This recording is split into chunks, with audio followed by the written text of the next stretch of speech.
So how are we going to do this? Well, it's not going to surprise you. We're going to use principal component analysis, because when you see a picture that looks like this, where I want the extended dimension, I want to use that extended variance.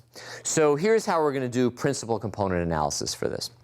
Assume we have m data points, okay, so x1 through xm, all right, where they're in some d-dimensional space, R to the d, where d is big, really big, at least 10,000. Maybe it's a million, okay? So if I had a 1K by 1K image, that'd be a million pixels, right? So I'd have a million dimensional space.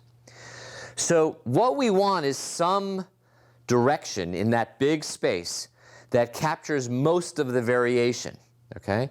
And furthermore, and this is sort of important, not sort of important, this is really important. If I talk about a direction, and let's suppose u is my direction, how would I find out where it lies along that? Well, what's nice about this is, because we're doing everything linearly, we're just going to take the dot product of x minus its mean. Why are we subtracting the mean? Because none of this stuff works if you don't subtract the mean. Remember, we're doing variation about the mean. So we subtract the mean and we take the dot product. And then u of xi, that would be the coefficient. So we want to find the u that captures most of the variance. All right? Well, you know already how to do this because we've been talking about it, right? So here's the same expression that we had before, but I've sort of used the notation we just developed, right? We're going to say the variance along u, well, we want it over all the possible points. So what we say is, okay, well, we're just going to take that average. Here is x minus mu dotted with u. We multiply it also by its transpose so that we get the square value.